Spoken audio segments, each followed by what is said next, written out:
What's up, YouTube? I'm Nick from Catastrophic. We're going to change the oil on this Predator 212. Come on, let's get it done. Okay guys, so the first thing I'm going to do is get this thing pulled in, and it's a good thing because you got to warm these engines up for just a few seconds. You know, it helps it drain better, helps it loosen out all the little crevices inside the engine and everything. So you don't want to get them super blazing hot to where you can't touch it, can't touch the oil. That's not going to help you any. So I'll start it outside, I'll pull it inside. That should be plenty long enough to get it warmed up.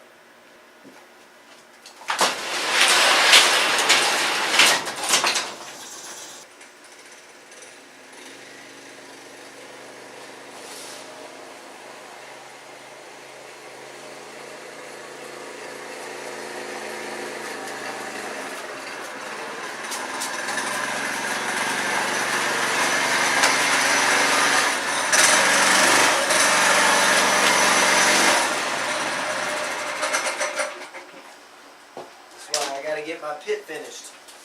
Alright, so I have a flat tire back here on this thing.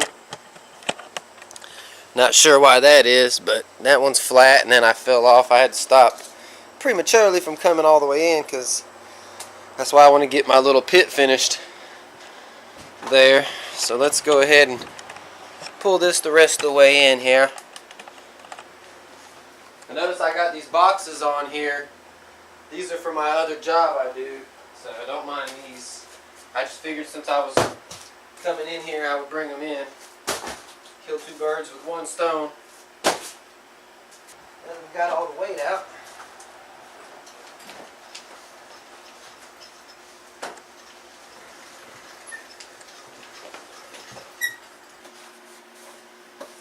So this is the first oil change with this engine. It's probably got about 12 hours on it. So we went over just a little bit. Oh, this covers came off halfway. I'm just going to take it all the way off. There's a little Phillips head screw supposed to be on right here. And it's not there. So that's fell off. There's two 8mm holding this thing on, so I'm going to grab an 8mm wrench and we'll grab these off real fast. Alright, two 8mm.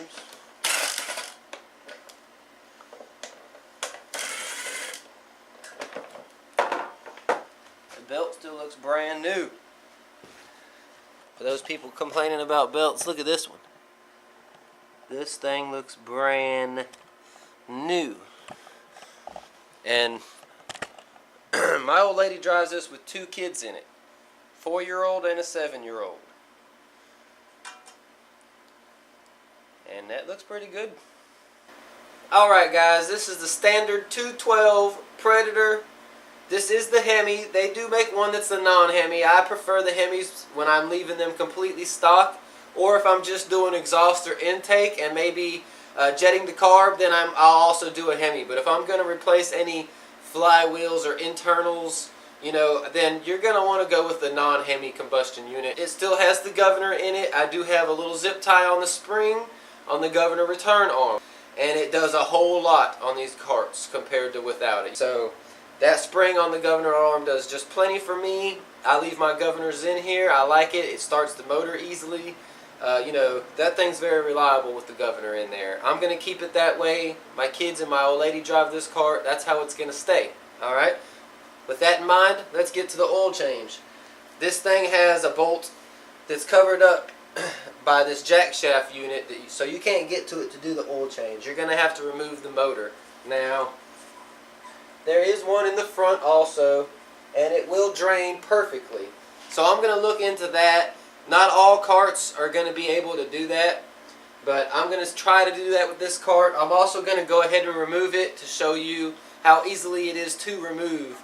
Some people are like, oh, it's too hard, it's too difficult to remove that engine. I'm not going to change the oil. I'm going to show you it's 4 bolts. You might have to pull this 13 off right here, you know, just to get your belt off real fast. Get it out of the way, it's no problem. And then it's 4 bolts, guys. It's worth doing. You know, you do have your throttle cable also. Maybe you're going to have a kill switch tied into the front. It's nothing. It's nothing. It takes 5 minutes to pull this engine honestly, it's not that hard. It's worth changing the oil. You know, a lot of people are very discouraged on how a little bit of work is. You know, get it done. Alright, it needs it. These Predator engines can only go about 10 hours. It's a small engine just like a lawnmower. There is no oil filter.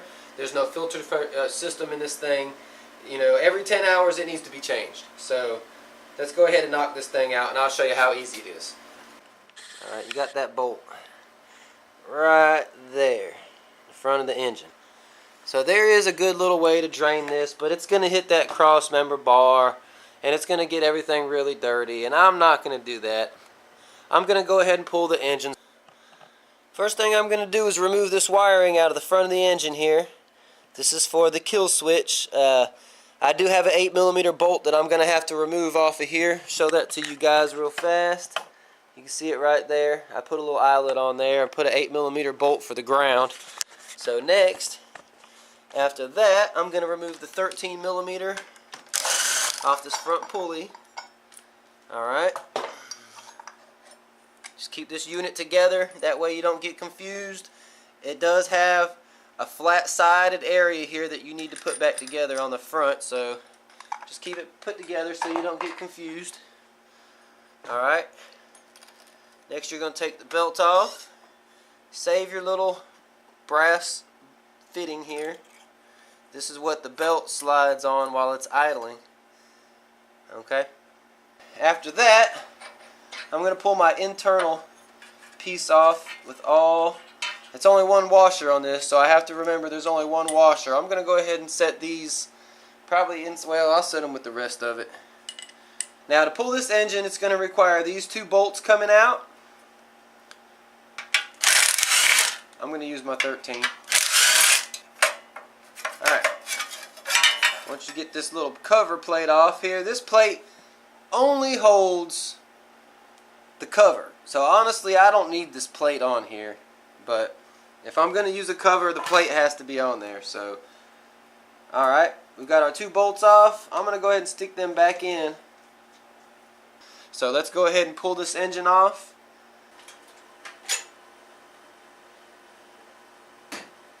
Alright guys, so the first thing I'm going to do is remove this Phillips head screw. I'm just going to raise it up a little bit so I can get some play in my throttle cable. Then I'm going to put a 10mm open-end wrench like so on that baby. Then I'm going to put the Phillips head screwdriver down in there and loosen that bolt up to get the throttle cable out. So let's go ahead and knock that out. First, Phillips head here, loosen your cable. Once she's loose, you're going to go with the 10mm open-end wrench and get on this Phillips head. Just slide her right out. Set it off to the side without bending and breaking. Go ahead and tighten these screws back down. That screw's bent somehow. She's warped bad. Or it's my screwdriver. Ah, it's my screwdriver. Alright, well, it'll be fine. We'll make it work. So that's done. Let's go ahead and pull this engine.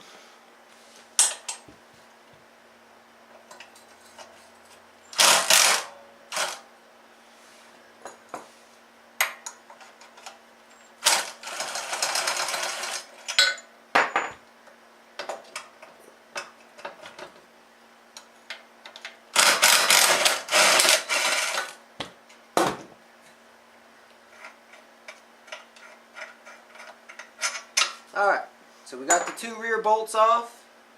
I'm going to pull the nuts off and set down here also so they don't get lost. Oh, she's over here in the pile of trash. Alright, so now we got two on the front to take off. I can reach around and just grab them from here. So I'm going to do that real fast. There's one. There's the nut.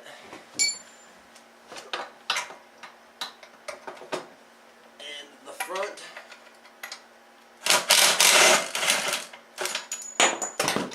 Alright. So this engine should just lift right off now. Except for that 8mm bolt I have to take off in the front. So let me grab that real fast. Let me grab a wrench. So I got this little 8mm bolt to take off here. and then the engine should lift right off. Get this little ground off of here. Okay. Let's pull this engine. Alright, now I'm going to pull the engine and set it on my little stand here. Alright. Something I want to show you guys. To install this 30 series torque converter kit on here, you have to totally shear this rear filler spout, the little handle where you fill it up, just totally shear it off. Alright, so I could put pliers on there. I'm going to refill it from the front. It's not a problem. Right here, turn this on its side. Right here is the rear drain bolt. I'm going to set up an oil pan below it here, and we're just going to let it drain. Half a quart of oil. We're going to check it out, see how bad it looks. So, as you see, I've got my old drain pan sitting here below it. I just got a cinder block underneath it so it's more level. It's up a little higher, reduces splatter. I'm going to repull this 10mm bolt here. And we're going to start the old milky draining process. She looks like oil.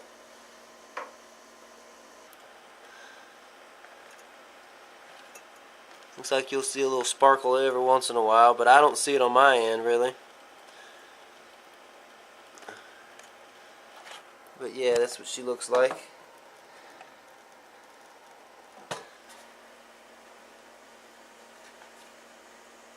Now I'm tilting it back just a little bit, getting some excess. That's pretty much the oil change. So let's throw this bolt back in here. So got our 10mm back on there, and I'm going to hand tighten this back on. Now take this little rag here off. Alright, I'm going to move my oil so I don't make another mess. First things first, let's set this back on the go-kart.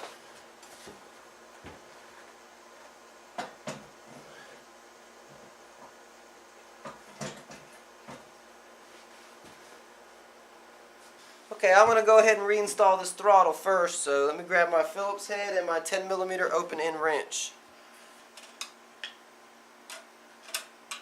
Open her back up.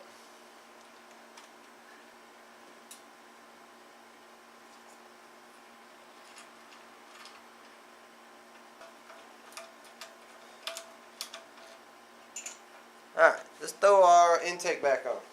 Alright, so we're going to throw this intake back on. Throttle cable's back on. Alright, so because the engine's tilted down just a little bit, I'm going to throw something under there just to raise it up just a little bit in the front end. That's better.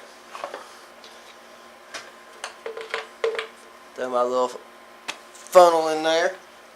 Alright, so I'm going to go ahead and dump my half a quart of oil in here.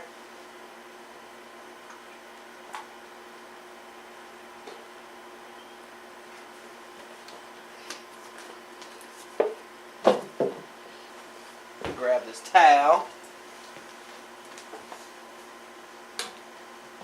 Now we're going to stick our plug back in, and we have us a half a quart of oil in there. We'll go ahead and throw my 8mm bolt back on here with my ground cable.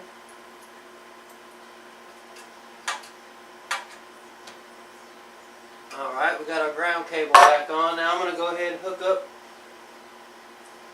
kill switch. Alright, she's hooked up. Beauty.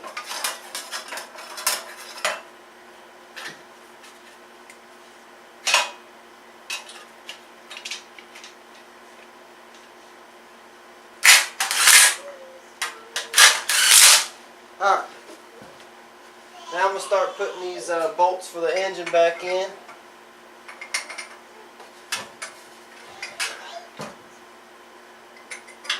And again, this belt's on. The engine's just can be a little lined up right now. So we're going to line it up, and we're going to get this first bolt on while we're eyeballing the engine. See how bad she's going to move. And that wasn't bad at all. Let's grab the second bolt.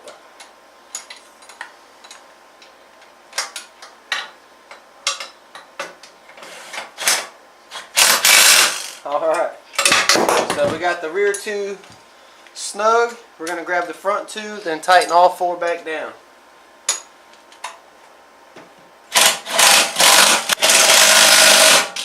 Alright, while I'm here, we're tightening them down.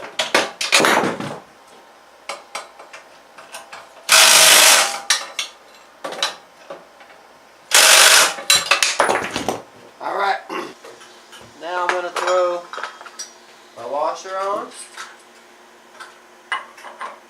First plate on.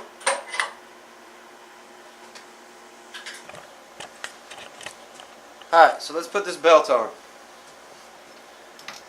First thing I'm going to do is open that up a little bit.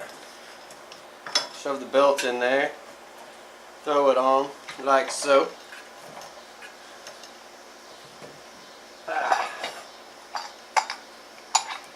Next I'm going to take this and get it on the keyway. You'll see there's two flat spots on there and two flat spots on there. You just want to line them up. Once you get them lined up, just want to line this big black washer up with the keyway. Make sure you got a lock nut on, or a lock washer on here. That in there with 13mm 13er. Got your belt back on. Alright, so this cover will be just like we took it off. Honestly, I think I'm just going to leave it off. I was missing this little Phillips head screw down here anyway, so we're going to leave that off, and our oil change is done. That's how easy it is, guys. You know, 10W30, half a quart. You can use synthetic or non-synthetic. It's honestly your choice. Just use the non-synthetic for the break-in. The first, 8 hours, go ahead and, 6 to 8 hours on that first is good. The book says 10. I did 6 to 8 on all my first break-ins. This one I went ahead and let 12 for the first time. I've just been real busy, and they've been driving it a lot. So we got 12 hours in the engine. Oil change is done. Wipe this oil off my tire. You don't need no Mario Kart going on out there because of that little bit of oil. Alright. That's going to do it, guys. Lady luck. Alright, guys. Oil change is done. I'm Nick from Cartostropic. We'll see you next time.